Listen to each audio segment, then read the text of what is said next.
ਵਾਹਿਗੁਰੂ ਜੀ ਕਾ ਖਾਲਸਾ, ਵਾਹਿਗੁਰੂ ਜੀ ਕੀ ਫਤਿਹ। ਖੋਜ ਗੁਰਬਾਣੀ ਵਿੱਚ ਆਪ ਸਭ ਦਾ ਸਵਾਗਤ ਹੈ ਜੀ। ਸਭ ਨੂੰ ਜੀ ਆਇਆਂ ਜੀ। ਆਓ ਅਸੀਂ ਸਾਰੇ ਮਿਲ ਕੇ ਪਹਿਲਾ ਸ਼ਬਦ ਦਾ ਉਚਾਰਨ ਅਤੇ ਉਸ ਤੋਂ ਉਪਰੰਤ ਉਸ ਦੇ ਅਰਥ ਕਰਾਂਗੇ।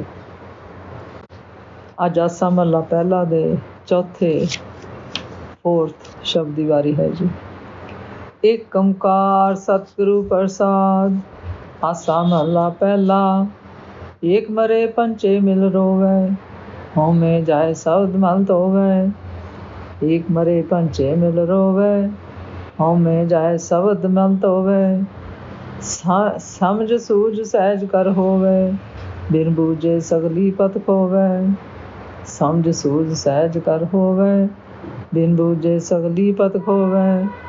ਕੌਣ ਮਰੇ ਕੌਣ ਰੋਵੇ ਓਹੀ, ਕਰਨ ਕਾਰਨ ਸਭ ਸੇ ਸਿਰ ਤੋਹਿ ਰਹਾਉ।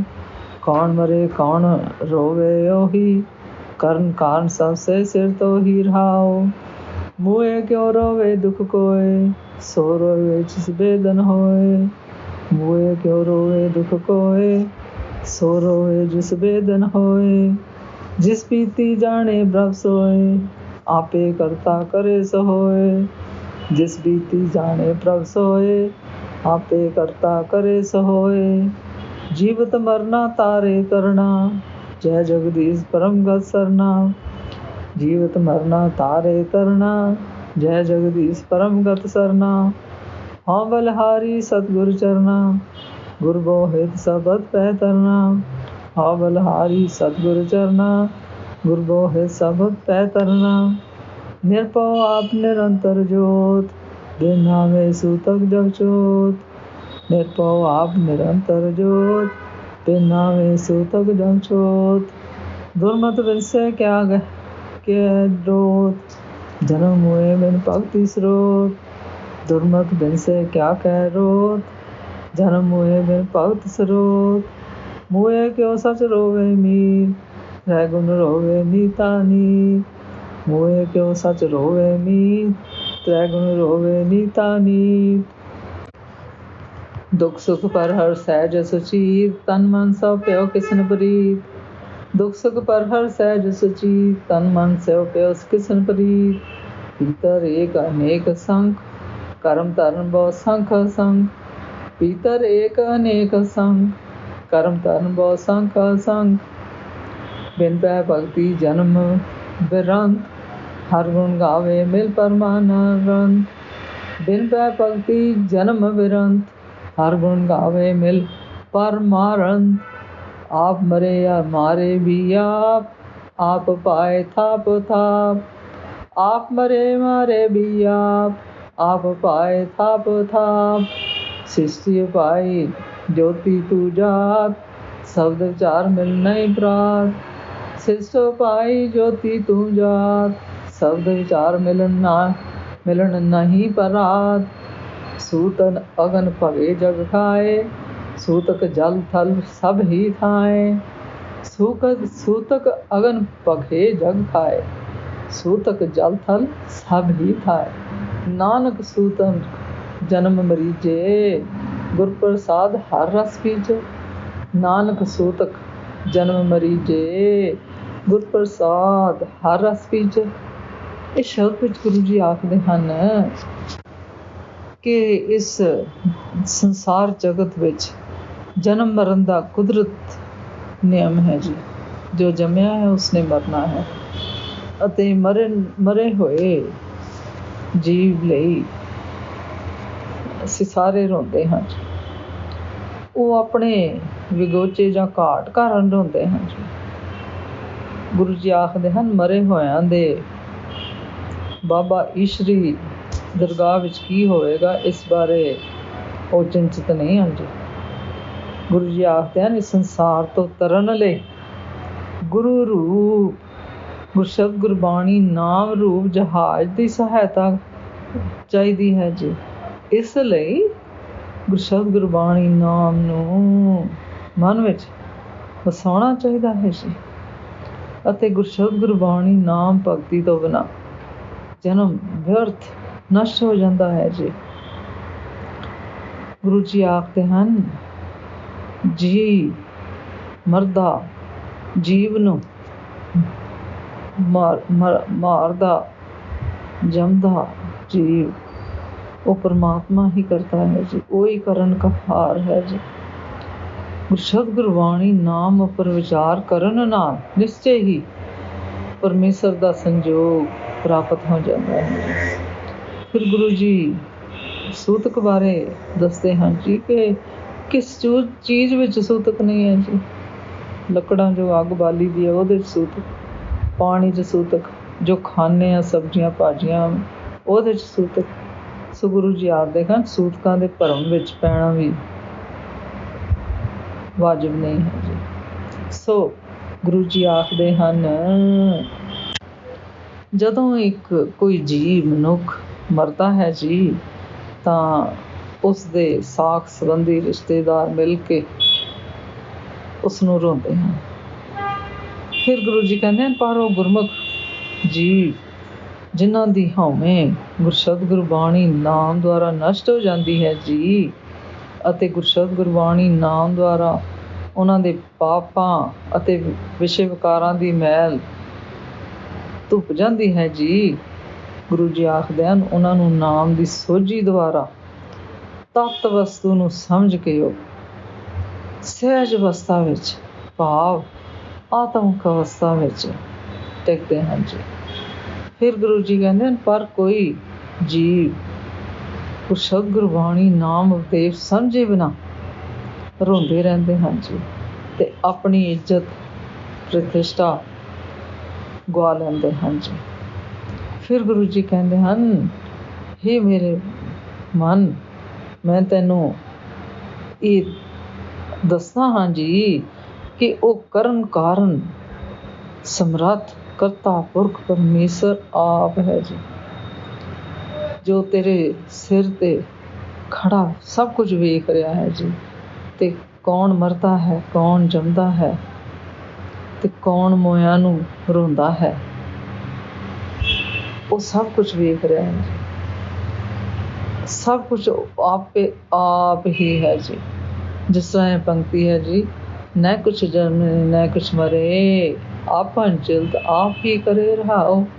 न कुछ जन्मे न कुछ मरे, आपन चिल्त आप ही करे रहाओ। ਗੁਰੂ ਜੀ ਆਖਦੇ ਹਨ ਗੁਰਮੁਖੋਂ ਮਰੇ ਹੋਏ ਸਾਕ ਸੰਬੰਧੀਆਂ ਦੇ ਦੁੱਖ ਨੂੰ ਕੋਈ ਨਹੀਂ ਰੋਂਦਾ। ਅਸਲ ਵਿੱਚ ਉਹ ਮਰੇ ਹੋਏ ਸਾਕ ਸੰਬੰਧੀ ਨੂੰ ਰੋਂਦੇ ਹਨ ਜਿਨ੍ਹਾਂ ਨੇ ਆਪਣੇ ਅੰਦਰ ਕੋਈ ਦੁੱਖ ਪੀੜਾ ਹੁੰਦੀ ਹੈ, ਉਸ ਨੂੰ ਰੋਂਦੇ ਹਨ ਜੀ। ਫਿਰ ਗੁਰੂ ਜੀ ਕਹਿੰਦੇ ਕਈ ਜੀਵ ਮਨੁੱਖ ਉਹਨਾਂ ਉੱਤੇ ਇਹ ਵਾਪਰਦਾ ਹੈ ਜੀ ਕਿ ਉਹ ਪਰਮੇਸ਼ਰ ਦੇ ਹੁਕਮ ਨੂੰ ਸਮਝਦਿਆਂ ਹੋਇਆਂ ਸੋਝੀ ਰੱਖਦਿਆਂ ਹੋਇਆਂ ਆਖਦੇ ਹਨ ਕਿ ਉਹ ਕਰਤਾ ਪੁਰਖ ਪਰਮੇਸ਼ਰ ਜੋ ਕਰਦਾ ਹੈ ਉਹੀ ਹੁੰਦਾ ਹੈ ਜੀ, ਉਹਦੇ ਭਾਣੇ ਵਿੱਚ ਸਭ ਕੁਝ ਹੋ ਰਿਹਾ ਜੀ। ਅਤੇ ਫਿਰ ਰੋਣ ਵਾਲਿਆਂ ਦੀ ਕੋਈ ਪੇਸ਼ ਨਹੀਂ ਜਾਂਦੀ ਜੀ। ਫਿਰ ਗੁਰੂ ਜੀ ਕਹਿੰਦੇ ਹਨ ਜੀਵਤ ਭਾਵ ਤੋਂ ਮਰਨਾ ਹੀ, ਇਹ ਤਾਂ ਤਨ ਤੋਂ ਮਰਨਾ ਹੋਇਆ ਨਾ ਜੀ, ਪਰ ਗੁਰੂ ਜੀ ਕਹਿੰਦੇ ਨੇ ਅਸਲੀ ਮਰਨਾ ਉਹ ਮਰਨਾ ਹੈ ਜੀ ਜੋ ਜਿਉਂਦਿਆਂ ਮਰਨਾ ਹੈ, ਭਾਵ ਆਪਣੀ ਹਉਮੈ ਅਤੇ ਹੰਕਾਰ ਵਿਸ਼ੇ ਵਿਕਾਰਾਂ ਨੂੰ ਗੁਰਸ਼ਬਦ ਗੁਰਬਾਣੀ ਨਾਮ ਦੁਆਰਾ ਮਾਰਨਾ ਹੈ, ਤਿਆਗਣਾ ਹੈ, ਨਸ਼ਟ ਕਰਨਾ ਹੈ, ਉਹ ਮਰਨਾ ਹੈ ਜੀ। ਆਪਣੀ ਹਉਮੈ ਨੂੰ ਮਾਰਨਾ ਹੈ ਅਤੇ ਪਰਮੇਸ਼ਰ ਦੇ ਗੁਰਸ਼ਬਦ ਗੁਰਬਾਣੀ ਨਾਮ ਨਾਲ ਜੁੜ ਕੇ ਪਰਮੇਸ਼ਰ ਅੱਗੇ ਆਪਣੇ ਆਪ ਨੂੰ ਅਰਪਿਤ ਕਰਨਾ ਹੈ, ਤਾਂ ਹੀ ਇਸ ਜਗਤ ਸੰਸਾਰ ਸਾਗਰ ਤੋਂ ਤਰਨਾ ਹੋ ਸਕਦਾ ਹੈ ਜੀ। ਇਸ ਲਈ ਗੁਰੂ ਜੀ ਆਖਦੇ ਹਨ ਹੇ ਪਰਮੇਸ਼ਰ ਤੇਰੀ ਉਪਮਾ ਕਿਸ ਤਰ੍ਹਾਂ ਕਰੀਏ ਜੀ, ਅਤੇ ਤੇਰੇ ਗੁਰਸ਼ਬਦ ਗੁਰਬਾਣੀ ਨਾਮ ਪਿਆ ਹੀ ਹਉਮੈ ਜਾਏਗੀ ਜੀ, ਅਤੇ ਸਾਨੂੰ ਪਰਮਗਤ ਮਿਲੇਗੀ ਜੀ। ਗੁਰੂ ਜੀ ਆਖਦੇ ਹਨ ਮੈਂ ਸਤਿਗੁਰ ਦੇ ਗੁਰਸ਼ਬਦ ਗੁਰਬਾਣੀ ਨਾਮ ਰੂਪ ਚਰਨਾਂ ਤੋਂ ਸਦਕੇ ਜਾਂਦਾ ਹਾਂ ਜੀ, ਅਤੇ ਗੁਰੂ ਜਹਾਜ਼ ਰੂਪ ਹੈ ਜੀ, ਅਤੇ ਉਸਦੇ ਗੁਰਸ਼ਬਦ ਗੁਰਬਾਣੀ ਨਾਮ ਦੁਆਰਾ ਇਸ ਭੈ ਭਰੇ ਡਰ ਭਰੇ ਇਸ ਜਗਤ ਸੰਸਾਰ ਨੂੰ ਤੋਂ ਤਰਨਾ ਹੈ ਜੀ। ਫਿਰ ਗੁਰੂ ਜੀ ਕਹਿੰਦੇ ਹਨ, ਗੁਰਮੁਖੋ ਪਰਮੇਸ਼ਰ ਡਰ ਤੋਂ ਰਹਿਤ ਹੈ ਜੀ, ਅਤੇ ਪਰਮੇਸ਼ਰ ਦੀ ਜੋਤ ਹਰ ਇੱਕ ਜੀਵ ਦੇ ਅੰਦਰ ਇੱਕ ਹੋ ਕੇ ਵਿਆਪਕ ਹੋ ਰਹੀ ਹੈ ਜੀ। ਭਾਵ ਸਭਨਾਂ ਜੀਆਂ 'ਚ ਉਹ ਪਰਮੇਸ਼ਰ ਵਸਦਾ ਹੈ ਜੀ, ਉਸ ਦੀ ਜੋਤ ਹੈ ਜੀ। ਫਿਰ ਗੁਰੂ ਜੀ ਕਹਿੰਦੇ ਹਨ, ਪਰਮੇਸ਼ਰ ਦੇ ਗੁਰਸ਼ਬਦ ਗੁਰਬਾਣੀ ਨਾਮ ਤੋਂ ਬਿਨਾਂ ਸੰਸਾਰ ਵਿੱਚ ਸੂਤਕ ਇੱਕ ਭਰਮ ਭਰੀ ਭਿੱਟ ਹੈ ਜੀ।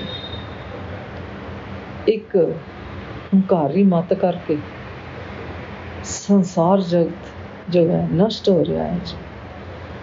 ਕਿਸੇ ਨੂੰ ਕੀ ਆ ਕੇ ਕਿਉਂ ਰੋਵੇ ਜੀ। ਗੁਰੂ ਜੀ ਆਖਦੇ ਹਨ, ਅਸਲ ਵਿੱਚ ਗੁਰਸ਼ਬਦ ਗੁਰਬਾਣੀ ਨਾਮ ਭਗਤੀ ਦੀ ਸੁਰਤ ਤੋਂ ਬਿਨਾਂ ਜੀਵ ਮਨੁੱਖ ਜਨਮ ਵਿੱਚ ਪੈ ਕੇ ਜੰਮਦੇ ਮਰਦੇ ਰਹਿੰਦੇ ਹਨ ਜੀ। ਫਿਰ ਗੁਰੂ ਜੀ ਕਹਿੰਦੇ, ਅਜਿਹੇ ਮੋਹਿਆਂ ਹੋਇਆਂ ਨੂੰ ਸੱਚਮੁੱਚ ਦੁਨਿਆਵੀ ਮਿੱਤਰ ਰਿਸ਼ਤੇਦਾਰ ਰਹਿੰਦੇ ਹਨ ਜੀ। ਫਿਰ ਗੁਰੂ ਜੀ ਕਹਿੰਦੇ ਹਨ, ਉਹ ਮਿੱਤਰ ਅਸਲੀ ਹਨ ਜੀ, ਅਤੇ ਤ੍ਰੈਗੁਣ ਵਿਛੋੜੇ ਵਿੱਚ ਨਿੱਤ ਰਹਿੰਦੇ ਹਨ ਜੀ, ਕਿਉਂਕਿ ਉਹ ਜੀਵ ਉਹਨਾਂ ਦਾ ਸਾਥ ਛੱਡ ਜਾਂਦੇ ਹਨ ਜੀ, ਕਿਉਂਕਿ ਉਹ ਗੁਰਸ਼ਬਦ ਗੁਰਬਾਣੀ ਨਾਮ ਦੁਆਰਾ ਪਰਮੇਸ਼ਰ ਨਾਲ ਜੁੜੇ ਹੁੰਦੇ ਹਨ ਜੀ, ਸਤਸੰਗੀ ਹਨ ਜੀ। ਫਿਰ ਗੁਰੂ ਜੀ ਕਹਿੰਦੇ ਹਨ, ਜੋ ਗੁਰਮੁਖ ਜੀਵ ਸ਼ਬਦ ਨਾਮ ਦੁਆਰਾ ਦੁੱਖ ਸੁੱਖ ਤਿਆਗ ਕੇ ਅਡੋਲ ਅਵਸਥਾ ਵਿੱਚ ਸੁਚੇਤ ਹੋ ਕੇ ਟਿਕ ਜਾਂਦੇ ਹਨ ਜੀ। ਫਿਰ ਗੁਰੂ ਜੀ ਕਹਿੰਦੇ ਹਨ, ਉਹ ਆਪਣੇ ਆਪਣਾ ਤਨ ਮਨ ਪਰਮੇਸ਼ਰ ਦੇ ਅੱਗੇ ਅਰਪਿਤ ਕਰ ਦਿੰਦੇ ਹਨ ਜੀ। ਫਿਰ ਗੁਰੂ ਜੀ ਕਹਿੰਦੇ ਹਨ, ਭਾਵ ਆਪਣਾ ਹੰਕਾਰ ਛੱਡ ਕੇ ਗੁਰੂ ਅੱਗੇ ਅਰਪਿਤ, ਨਿਮਰਤਾ ਸਾਹਿਬ ਗੁਰੂ ਅੱਗੇ ਆਪਣਾ ਆਪ ਅਰਪਿਤ ਕਰ ਦਿੰਦੇ ਹਨ ਜੀ। ਫਿਰ ਗੁਰੂ ਜੀ ਕਹਿੰਦੇ, ਅਨੇਕ ਅਤੇ ਅਣਗਿਣਤ ਰੂਪਾਂ ਵਿੱਚ ਵਿਆਪਕ ਕੇਵਲ ਅਤੇ ਕੇਵਲ ਇੱਕੋ ਇੱਕ ਪਰਮੇਸ਼ਰ ਹਰ ਹੈ ਜੀ। ਇਸੇ ਤਰ੍ਹਾਂ ਇਸ ਜਗਤ ਸੰਸਾਰ ਵਿੱਚ ਕਰਮ ਧਰਮ ਵੀ ਬੇਸ਼ੁਮਾਰ ਹਨ ਜੀ। ਫਿਰ ਗੁਰੂ ਜੀ ਕਹਿੰਦੇ ਆ, ਪਰਮੇਸ਼ਰ ਦੇ ਭੈ ਅਤੇ ਗੁਰਸ਼ਬਦ ਗੁਰਬਾਣੀ ਨਾਮ ਭਗਤੀ ਤੋਂ ਬਿਨਾਂ ਮਨੁੱਖਾ ਜਨਮ ਵਿਅਰਥ ਚਲਾ ਜਾਂਦਾ ਹੈ ਜੀ। ਜੋ ਕਿ ਮਨੁੱਖਾ ਜਨਮ ਹੀਰੇ ਵਰਗਾ ਮੋਲਕ ਸੀ, ਉਹ ਕੌਡੀਆਂ ਵੱਧਦੇ ਚਲਾ ਜਾਂਦਾ ਹੈ ਜੀ। ਫਿਰ ਗੁਰੂ ਜੀ ਕਹਿੰਦੇ, ਜਿਹੜੇ ਗੁਰਮੁਖ ਗੁਰਸ਼ਬਦ ਗੁਰਬਾਣੀ ਨਾਮ ਦੁਆਰਾ ਪਰਮੇਸ਼ਰ ਦੇ ਗੁਣ ਗਾਣ ਗਾਉਂਦੇ ਹਨ ਜੀ, ਗੁਰੂ ਜੀ ਕਹਿੰਦੇ ਹਨ, ਉਹ ਆਪਣੇ ਜੀਵਨ ਦਾ ਸਭ ਤੋਂ ਵੱਡਾ ਮਨੋਰਥ ਪ੍ਰਾਪਤ ਕਰ ਲੈਂਦੇ ਹਨ। ਫਿਰ ਗੁਰੂ ਜੀ ਕਹਿੰਦੇ ਹਨ, ਉਹ ਪਰਮੇਸ਼ਰ ਜੀਵ ਰੂਪ ਵਿੱਚ ਆਪ ਹੀ ਮਰਦਾ ਹੈ ਜੀ, ਅਤੇ ਆਪ ਹੀ ਮਾਰਦਾ ਹੈ ਜੀ। ਫਿਰ ਗੁਰੂ ਜੀ ਕਹਿੰਦੇ ਹਨ, ਉਸ ਪਰਮੇਸ਼ਰ ਨੇ ਆਪ ਹੀ ਇਹ ਸਭ ਜੀਵ ਜੰਤੂ ਸਾਰੀ ਸ੍ਰਿਸ਼ਟੀ ਪੈਦਾ ਕੀਤੀ ਹੈ, ਰਚਾਈ ਹੈ ਜੀ, ਅਤੇ ਆਪ ਹੀ ਜੀਵ ਬਣ ਕੇ ਨਸ਼ਟ ਕਰਦਾ ਹੈ ਜੀ। ਫਿਰ ਗੁਰੂ ਜੀ ਕਹਿੰਦੇ ਹਨ, ਹੇ ਪਰਮੇਸ਼ਰ, ਤੂੰ ਆਪ ਹੀ ਸਾਰੀ ਸ੍ਰਿਸ਼ਟੀ ਦੀ ਰਚਨਾ ਕੀਤੀ ਹੈ ਜੀ, ਅਤੇ ਤੇਰੀ ਜੋਤ ਤੋਂ ਅਨੇਕਾਂ ਜੋਤਾਂ ਪ੍ਰਗਟ ਹੋਈਆਂ ਹਨ ਜੀ। ਫਿਰ ਗੁਰੂ ਜੀ ਕਹਿੰਦੇ, ਪਰ ਗੁਰਸ਼ਬਦ ਗੁਰਬਾਣੀ ਨਾਮ ਨੂੰ ਵਿਚਾਰ ਕੇ ਪਰਮੇਸ਼ਰ ਨੂੰ ਮਿਲਣ ਲਈ ਕੋਈ ਭਰਮ ਭਟਕਣਾ ਨਹੀਂ ਰਹਿੰਦੀ ਜੀ। ਫਿਰ ਗੁਰੂ ਜੀ ਕਹਿੰਦੇ ਹਨ, ਹਰ ਇੱਕ ਦੇ ਅੰਦਰ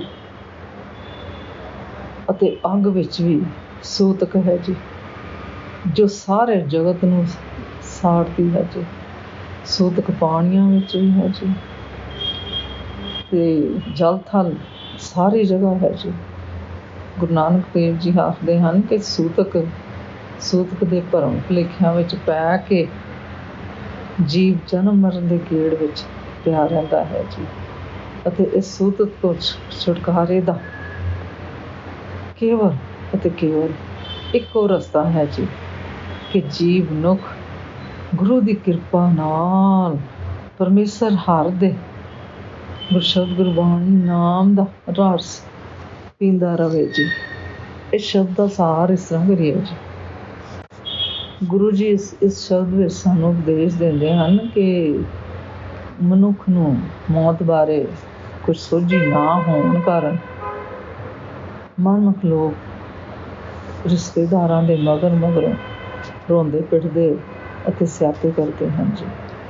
ਗੁਰੂ ਜੀ ਆਖਦੇ ਹਨ, ਜਿਹੜੇ ਗੁਰਮੁਖ ਜਿਹੜੇ ਮੌਤ ਨੂੰ ਪਰਮੇਸ਼ਰ ਦਾ ਹੁਕਮ ਭਾਣਾ ਰਜਾ ਮੰਨਦੇ ਹੋਏ ਭਾਣੇ ਵਿੱਚ ਰਾਜੀ ਰਹਿੰਦੇ ਹਨ ਜੀ, ਅਤੇ ਗੁਰਸ਼ਬਦ ਗੁਰਾਣੀ ਨਾਮ ਨੂੰ ਵਿਚਾਰ ਕੇ ਸਹਿਜ ਦੇ ਘਰ ਵਿੱਚ ਟਿਕਦੇ ਹਨ ਜੀ।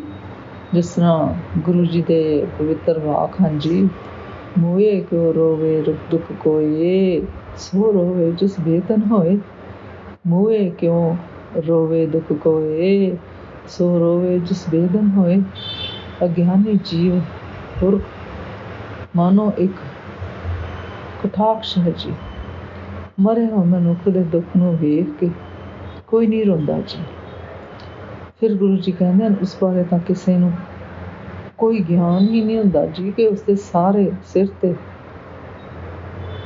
ਮਰਨ ਵਾਲੇ ਦੇ ਸਿਰ 'ਤੇ ਅੱਗੇ ਦਰਗਾਹ ਵਿੱਚ ਕੀ ਬੀਤੀ ਹੈ ਜੀ। ਮੋਏ ਹੋਏ ਦੀ ਅਣਹੋਂਦ ਜੀਵਨ ਵਿੱਚ ਜੋ ਉਹਨਾਂ ਦੇ ਸਾਕ ਸੰਬੰਧੀ ਇਸਤਰੀ ਪਤੀ ਪੁੱਤਰਾਂ ਧੀਆਂ ਜਾਂ ਸੰਬੰਧੀਆਂ ਨਾਲ ਵਾਪਰਦੀ ਹੈ, ਉਸ ਨੂੰ ਮੁੱਖ ਰੱਖ ਕੇ ਸਾਕ ਸੰਬੰਧੀ ਜੋ ਹਨ ਉਹ ਵਿਰਲਾਪ ਕਰਦੇ ਹਨ। ਜਿਸ ਤਰ੍ਹਾਂ ਗੁਰੂ ਜੀ ਸ੍ਰੀ ਗੁਰੂ ਗ੍ਰੰਥ ਸਾਹਿਬ ਜੀ ਦੇ ਇਸ ਪੇਜ 923 ਤੇ ਕਹਿੰਦੇ ਹਨ, ਮਤ ਮੇ ਪਿੱਛੇ ਕੋਈ ਹੋਰ ਸੀ ਸੋ ਮੈਂ ਮੂਲ ਨ ਪਾਇਆ। ਮਤ ਮੇ ਪਿੱਛੇ ਕੋਈ ਹੋਰ ਸੀ ਸੋ ਮੈਂ ਮੂਲ ਨ ਪਾਇਆ। ਅੰਤੇ ਸਤਿਗੁਰ ਬੋਲਿਆ ਮੈਂ ਪਿੱਛੇ ਕੀਰਤਨ ਕਰੀਏ ਨਿਰਵਾਣ ਜੀਓ। ਅੰਤੇ ਸਤਿਗੁਰ ਬੋਲਿਆ ਮੈਂ ਪਿੱਛੇ ਕੀਰਤਨ ਕਰੀਏ ਨਿਰਵਾਣ ਜੀਓ। ਦੇ ਪਵਿੱਤਰ ਵਾਕ ਉੱਤੇ ਅਮਲ ਕਰਨ ਦੀ ਲੋੜ ਹੈ ਜੀ। ਗੁਰਸ਼ਬਦ ਗੁਰਬਾਣੀ ਨਾਮ ਸਿਮਰਨ ਵਾਲੇ ਗੁਰਮੁਖ ਮੌਤ ਤੋਂ ਚਿੰਤਤ ਨਹੀਂ ਹੁੰਦੇ ਜੀ, ਅਤੇ ਨਾ ਹੀ ਉਹਨਾਂ ਨੂੰ ਉਹ ਜੀਵਨ ਦੀ ਆਸ ਰੱਖਦੇ ਹਨ ਜੀ। ਗੁਰੂ ਜੀ ਆਖਦੇ ਹਨ, ਕਿਉਂਕਿ ਉਹਨਾਂ ਨੂੰ ਗੁਰਸ਼ਬਦ ਗੁਰਬਾਣੀ ਨਾਮ ਦਾ ਗਿਆਨ ਦ੍ਰਿੜ ਹੁੰਦਾ ਹੈ ਜੀ, ਅਤੇ ਉਹਨਾਂ ਨੂੰ ਉਸ ਦੀ ਆਤਮਿਕ ਆਨੰਦ ਦਾ ਪਤਾ ਹੈ ਜੀ, ਹੋ ਗਿਆ ਹੁੰਦਾ ਹੈ ਜੀ। ਇਸ ਸ਼ਬਦ ਦੇ ਅਖੀਰਲੇ ਪਦੇ ਵਿੱਚ ਸੁਧ ਦਾ ਸੰਕੇਤ ਹੈ ਜੀ। ਇਸ ਬਾਰੇ ਵੀ ਗੁਰੂ ਜੀ ਕਹਿੰਦੇ ਹਨ ਕਿ ਜੇਕਰ ਸੂਤਕ ਮੰਨੀਏ ਸਤੇ ਸੂਤਕ ਹੋਏ ਵਾਲੇ ਸਲੋਕ ਵਿੱਚ ਇਸ ਸੂਤਕ ਤੇ ਸਭ ਜਗ੍ਹਾ ਹੈ ਜੀ। ਸੋ ਗੁਰੂ ਦੀ ਕਿਰਪਾ ਦਾ ਪਾਤਰ ਬਣਨ ਲਈ ਗੁਰਸ਼ਬਦ ਗੁਰਬਾਣੀ ਨਾਮ ਜਪਣਾ, ਰੱਬੀ ਡਰ ਤੇ ਗੁਰਸ਼ਬਦ ਗੁਰਬਾਣੀ ਨਾਮ ਪ੍ਰੇਮਾ ਭਗਤੀ ਦਾ ਧਾਰਨੀ ਬਣਨਾ ਹੀ ਗੁਰਮੁਖ ਦਾ ਮੁਲਕ ਸਿਧਾਂਤ ਹੈ ਜੀ। ਅੱਜ ਦਾ ਵਿਚਾਰ ਕਰਦਿਆਂ ਮੇਰੇ ਕੋਲ ਅਨੇਕਾਂ ਭੁੱਲਾਂ ਹੋਈਆਂ ਹੋਣਗੀਆਂ, ਉਸ ਵਾਸਤੇ ਮੈਂ ਖਿਮਾ ਦੀ ਜਾਚਕ ਹਾਂ ਜੀ। ਵਾਹਿਗੁਰੂ ਜੀ ਕਾ ਖਾਲਸਾ, ਵਾਹਿਗੁਰੂ ਜੀ ਕੀ ਫਤਿਹ।